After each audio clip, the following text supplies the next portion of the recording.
IPL 2022 के addition को लेकर बीसीसीआई बता चुका है कि 26 मार्च से इस साल के आईपीएल एडिशन की हमें शुरुआत देखने को मिली, यानी कुछ ही दिनों में अब आईपीएल 2022 के एडिशन का शुभारंभ हो जाएगा। लेकिन आईपीएल की शुरुआत से पहले अब बीसीसीआई ने इस साल के आईपीएल के यहाँ पर सभी नए नियमों को रिवील कर दिया। बीसीसीआई ने बता दिया है कि आखिर इस साल के आईपीएल में कौन कौन से हमें नए नियम देखने को मिलेंगे। कुल मिलाकर काफी सारे आईपीएल के नियमों को बीसीसीआई ने इस साल के आईपीएल एडिशन में अब टोटली चेंज कर दिया है। मैं इस वीडियो में आपको सभी नए नियम बताऊंगा और आपको बताऊंगा बीसीसीआई ने आईपीएल में कौन कौन से नियमों को आखिर बदल कर रख दिया है। तो कुल मिलाकर काफी इंटरेस्टिंग ये वीडियो होगी, तो आप इस वीडियो को अंत तक जरूर देखिएगा। लेकिन उससे पहले अगर आप भी ये क्रिकेट के बड़े फैन तो हमारी इस वीडियो को लाइक करके चैनल को सब्सक्राइब जरूर करें ताकि आपको क्रिकेट से जुड़ी जानकारी सबसे पहले मिलती रहे। अब हम बात करते हैं आईपीएल 2022 के एडिशन के सभी नए नियमों की। लेकिन उससे पहले आपको बता दें कि YouTube पर हमने हमारा नया शॉर्ट चैनल क्रिएट कर दिया, जहां पर आपको आईपीएल से जुड़े फैक्ट और आईपीएल की वीडियोस आपको केवल 1 मिनट के फॉर्मेट में देखने को मिलेगी। तो फटाफट डिस्क्रिप्शन बॉक्स खोलकर आप हमारे शॉर्ट चैनल को सब्सक्राइब कर दे। जिस तरीके से आप यहां पर हमें सपोर्ट करते हो वहां पर भी आप सपोर्ट कर दे। अब बात करते हैं सभी नियमों की। सबसे पहले नंबर पर जो नियम आता है वो आता है यहाँ पर डीआरएस को लेकर। दरअसल डीआरएस यानी डिसीजन रिव्यू सिस्टम को अब बीसीसीआई ने इस आईपीएल एडिशन के लिए बदल दिया, जहां पर हमने देखा है कि हर आईपीएल एडिशन में एक पारी में केवल एक ही रिव्यू दिया जाता है। अगर वो रिव्यू यहाँ पर अनसक्सेसफुल होता है तो कंप्लीटली रिव्यू समाप्त हो जाता है। लेकिन इस आईपीएल एडिशन में अब यहाँ पर 2 रिव्यू सिस्टम दिए जाएंगे, जहां पर हमने देखा कि पिछले कुछ सालों से आईपीएल में काफी खराब अंपायरिंग रही। इसी वजह से अब यहाँ पर रिव्यूज को बढ़ाकर 2 कर दिए गए, यानी एक पारी में अब 2 रिव्यू मिलेंगे। यानी गेंदबाजी करते समय यहाँ पर 2 रिव्यू मिलेंगे और बल्लेबाजी करते समय 2 रिव्यू मिलेंगे। यानी एक मैच में अब एक टीम को 4 रिव्यू मिलेंगे। आप कमेंट करके बताइए आपके अकॉर्डिंग बीसीसीआई का आखिर ये सही फैसला है या फिर नहीं। अब हम बात करते हैं दूसरे नियम की। तो जो दूसरा नियम निकल कर आता है वो आता है स्ट्रेटेजिक टाइम आउट को लेकर। दरअसल हमने हर साल देखा है कि आईपीएल में यहाँ पर केवल 2.5 मिनट का स्ट्रेटेजिक टाइम आउट होता है, यानी यहाँ पर एक इनिंग्स में 2 स्ट्रेटेजिक टाइम आउट होते हैं। 2.5 मिनट के 2 टाइम आउट होते हैं, जहां पर गेंदबाजी टीम पहले 9 ओवर तक टाइम आउट ले सकती है। इसके अलावा इसके बाद बल्लेबाजी टीम यहाँ पर 15वें 16वें ओवर तक टाइम आउट ले सकती है। इस बार यहाँ पर स्ट्रेटेजिक टाइम आउट को अब 2.5 मिनट से बढ़ाकर यहाँ पर 3 मिनट का कर दिया है। कुल मिलाकर 3 मिनट का इस आईपीएल एडिशन में हमें स्ट्रेटेजिक टाइम आउट देखने को मिलेगा। अब बात करते हैं तीसरे नियम की। तो जो तीसरा नियम निकल कर आता है वो आता है सुपर ओवर को लेकर।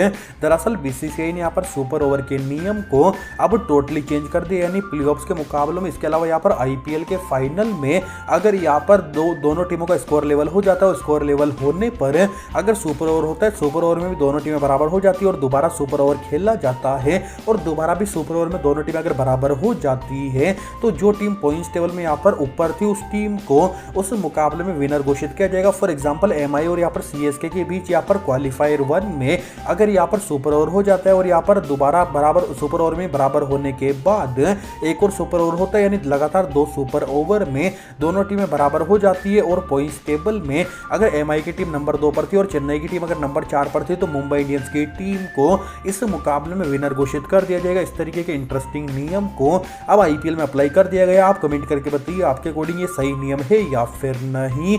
इसके बाद हम बात करते हैं अगले नियम की। तो जो अगला नियम निकल कर आता है वो आता है ऑरेंज और पर्पल कैप को लेकर।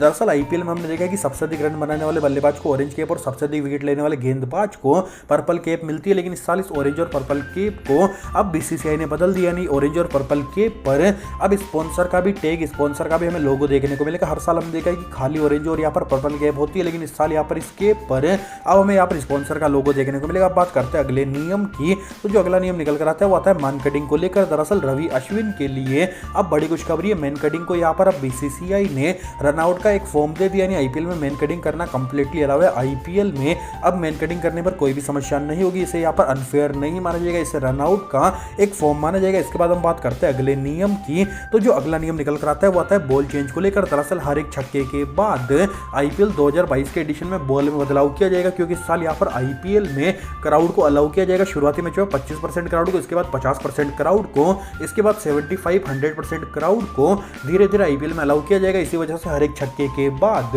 बॉल में बदलाव किया जाएगा। हर एक छक्के के बाद बीसीसीआई को 18,000 की अब बॉल गंवानी होगी, क्योंकि एक बॉल बनाने में बीसीसीआई को 18,000 की लागत लगती है। इससे पहले हमने देखा था कि छक्का लगने के बाद बॉल को सैनिटाइज करके दोबारा से यूज किया जाता था, लेकिन क्राउड के आ जाने के बाद अब बॉल को सैनिटाइज नहीं किया जाएगा, दोबारा से नई बॉल का प्रयोग किया जाएगा।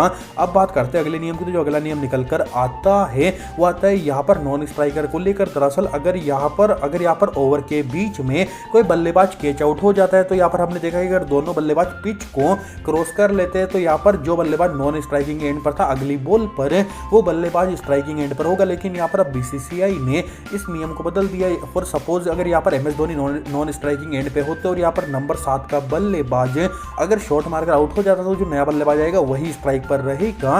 कुल मिलाकर अगर यहाँ पर दोनों प्लेयर्स या फिर दोनों बल्लेबाजों ने अगर पिच भी क्रॉस कर लिया तो भी यहाँ पर वो जो नया बल्लेबाज है वही बल्लेबाज स्ट्राइकिंग एंड पर रहेगा। इस तरीके से ये नियम लागू किया गया। आप कमेंट करके बताइए आपके अकॉर्डिंग ये सही नियम है या फिर नहीं। इसके बाद हम बात करते हैं अगले नियम की, तो जो अगला नियम निकल कर आता है वो आता है पेनल्टी को लेकर। दरअसल यहाँ पर स्लो ओवर रेट होने पर अब यहाँ पर स्पेशल पेनल्टी लगाई जाएगी। हर साल हमने देखा कि यहाँ पर 10 लाख का 15 लाख का फाइन लगाया जाता है, लेकिन इसके बावजूद यहाँ पर टीमें स्ट्रिक्ट नहीं होती है। लेकिन इस साल नियम है कि 95 मिनट में अगर कोई टीम 20 ओवर कंप्लीट नहीं कर पाती है तो 20वें ओवर में यानी आखिरी ओवर में उस टीम को एक फील्डर कम दिया जाएगा, यानी एक फील्डर को सर्कल में बुला लिया जाएगा, यानी बाउंड्री लाइन के पास जो 5 फील्डर होते हैं आखिरी और उस टीम को केवल 4 फील्डर के साथ डालना होगा। तो इस तरीके से अब ये नए नियम यहाँ पर आईपीएल में अप्लाई हो चुका है। आप कमेंट करके बताइए आपको इन सभी नियमों में से कौन सा नियम सबसे बढ़िया, कौन सा नियम सबसे बेकार लगा है और कौन सी टीम को आप सपोर्ट करोगे। अपनी फेवरेट टीम का नाम आप अधिक से अधिक कमेंट जरूर करें।